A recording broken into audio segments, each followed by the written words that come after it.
Morning, Arsene. Could we Good start morning. with your team news, please? We should have a similar squad to last week. No, I don't think there's still 48 hours to go and 2 training sessions. So we are a bit careful, but overall, approximately the same team, same squad. Looks like being a pivotal match on Sunday. Leicester like to counter-attack with pace, as do Arsenal. It's got all the ingredients, hasn't it, to be very interesting. Well, the first game we played against them at Leicester, it was a very open game.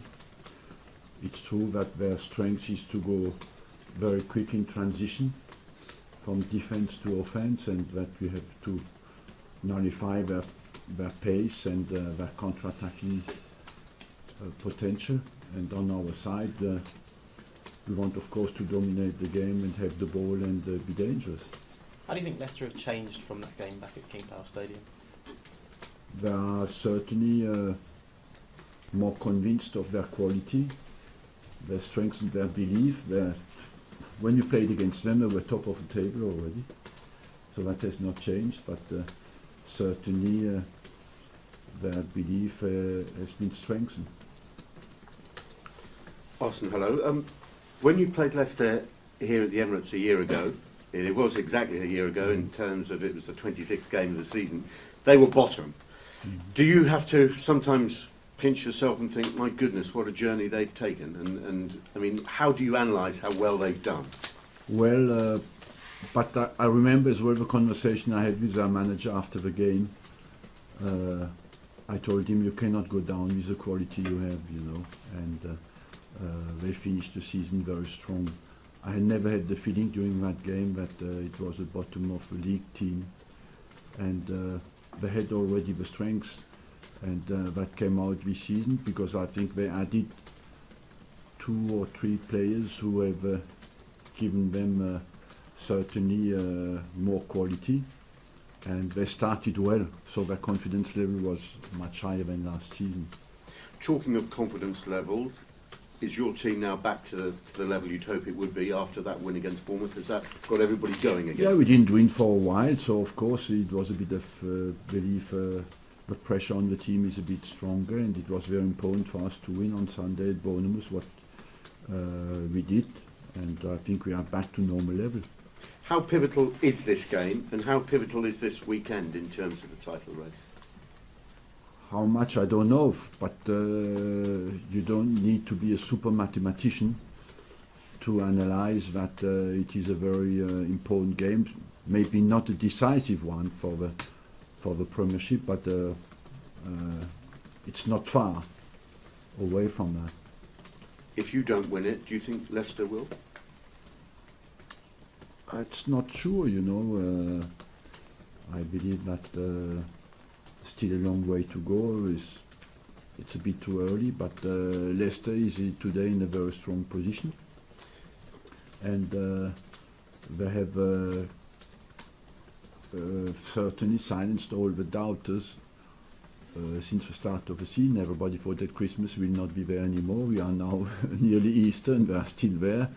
So you have in the last week, I think in the last week, they have become solid potential win of the Premier League, and with 2 positive results against Liverpool and against Man City away, and so everybody now think they're on same level than anybody else to win it, and with one mathematical advantage of 5 points. Are you pleased to see Claudio Ranieri doing well? You've had a friendly rivalry with him over the years, haven't you? Yes, I'm pleased that he is doing well. He has done well in England, you know, before, and he has done well everywhere he worked. He's never beaten you in the Premier League, though, in 8 attempts. I hope it will continue. You talked about the team news in terms of the fitness, but the players that are getting closer, how excited are you starting to become at the prospect that you've nearly got Danny Welbeck back and Jack Wilshere's not far away, nor Santi Cazorla? What sort of effect can you notice that having on the rest of the squad? It has a positive impact because the belief is there that with everybody back we have a bigger chance. We play many games. We are in the FA Cup. We are in the Premiership. We have 2 massive games against Barcelona as well. So to have everybody available would be great. I think Cazorla and Wilshere I don't count on them in the next 3 or 4 weeks, but everybody else yes. And Danny Welbeck, there's talk of an under-21 game, is that right? He's done quite well, yes. He is, I think he's very close. Fitness-wise, he's there. It's just competition that he misses. So if we don't see him in the squad this weekend, next weekend's a possibility? Yes. One of the big issues this week, Arsenal, has been tickets and the price of them. A lot of managers have had their say about the pros and cons of how expensive or not tickets should be and how much away fans should be charged. What are your views on these subjects? It's a very complicated subject because how do you decide what is the right level of the ticket prices? First of all, is by your attendance, and then we have been compared many times to foreign clubs, you know, but I don't think we are on the same level ground when the foreign clubs. For example, Bayern Munich paid €1 for their ground. We paid £128 million for our ground. So in France, they pay nothing at all for their stadium. They pay nothing for the maintenance. We pay absolutely every single thing ourselves. So we have to generate as well more revenues. It's true that we get maybe more television income, but that's down to the audience, to the success. And you know as well that the pressure on the market will be to pay the players at a higher price, and that our expenses will come up straight away to increase the wages.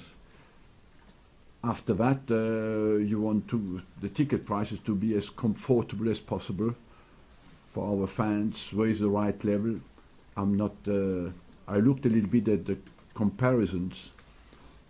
Our cheapest price is cheaper than anywhere else in London.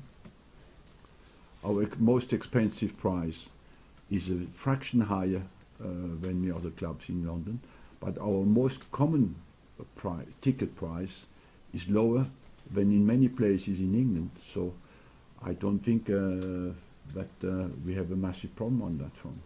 Is there a compelling case, though, for putting a cap on how much away fans should be charged at grounds, given how key they are to maintaining the good atmospheres that's such a part of the Premier League?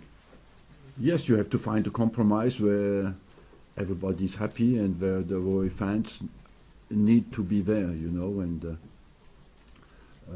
we do absolutely our maximum to help away fans to do that. We look at it at the moment. We have specialized people who look at it, and we want the away fans to attend our games, of course. Thank you. Arsene, momentum at this stage of the season is so important. Clearly, a win for you on Sunday would be great, but how important would it be to deflate them a little bit?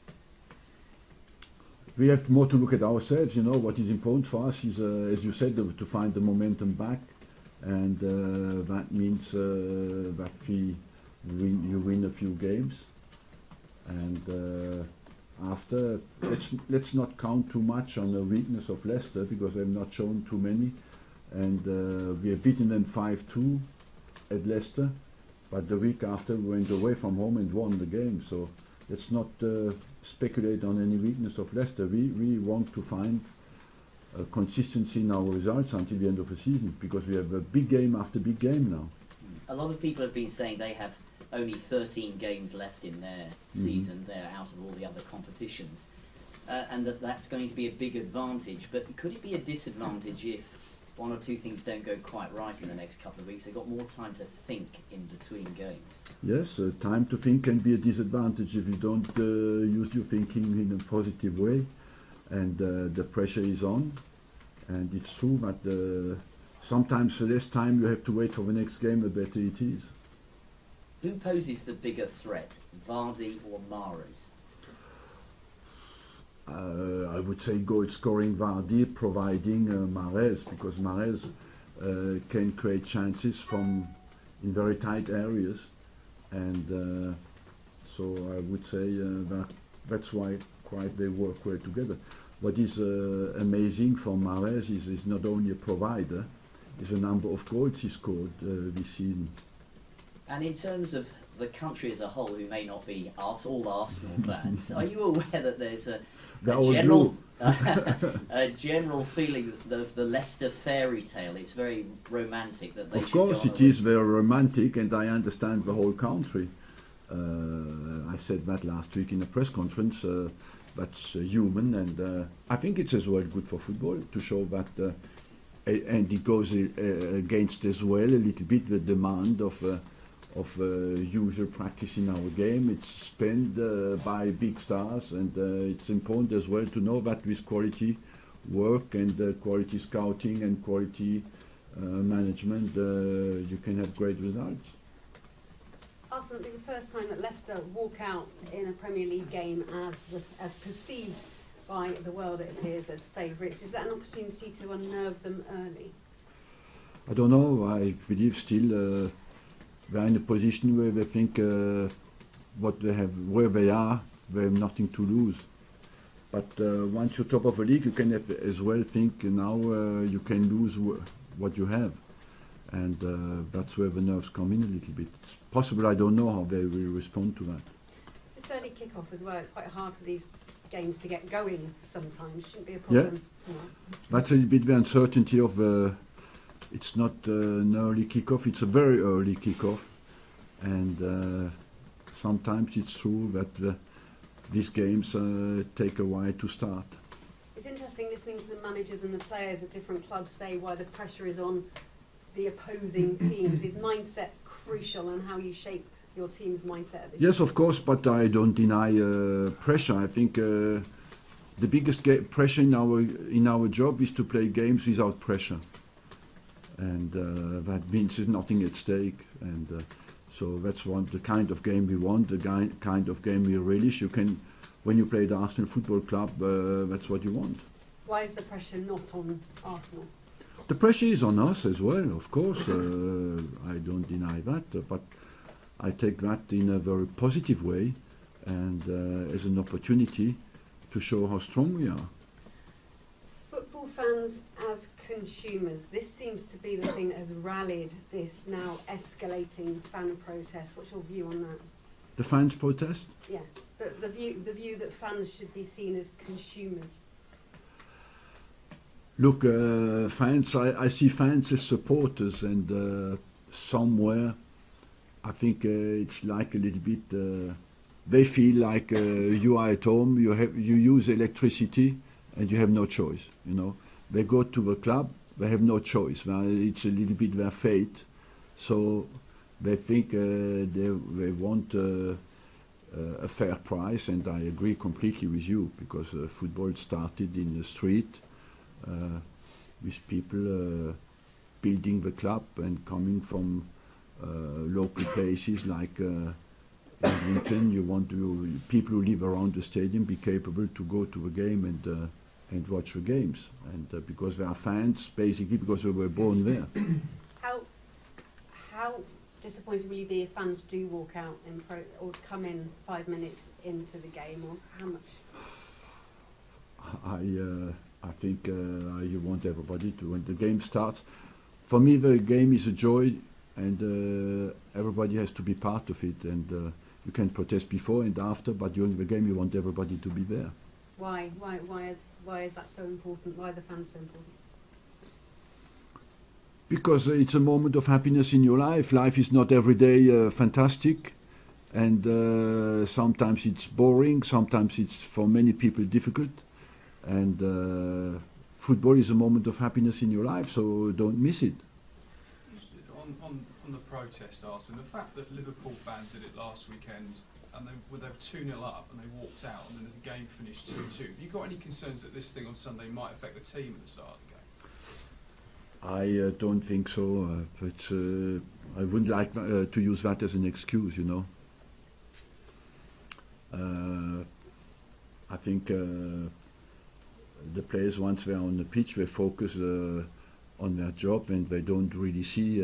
When you play football, sometimes I didn't even know that it rained or not during the game. You know, you're so much in the game that you do not focus too much on what's happening in the stands. There's obviously been a lot of talk about how well Leicester have done, but you put 5 goals past them earlier in the season. Do you think that result has had the respect that it deserves, given how well Leicester have done since? Well, at the time, everybody thought that's normal, and today maybe with the distance, you see that it was quite a great game from our side. You mentioned Riyad Mahrez as well. Was he a player you ever looked at when he was in France? I didn't know him, honestly. Played in second division in France, so they did extremely well, and he has developed very well, and today he's one of the dominant players in the Premier League. And just finally for me, Mertesacker's not played the last couple of games. Has that been because you've had concerns about the pace of the opposition attack with Foden and Shane Long, and will that be the same on Sunday with Jamie Vardy? Well, it's difficult for me to go into any individual assessment. I think he has played many games. I think sometimes I use a different formula. Mertesacker is a great leader, a very respected one in our dressing room. And but I have 3 centre backs, and I adapt a little bit to their level of form, to the number of games they played, as well as you said, to the opponent we play against. What is their strengths and where can they hurt us? Last one, Paul. Arsene, it's been a month since Olivier Giroud scored. Have you got any concerns about his form? Not so much, because for me, on Sunday he gave a ball to Mesut Ozil on the first goal, Assist or goal, for me it's exactly the same for a striker.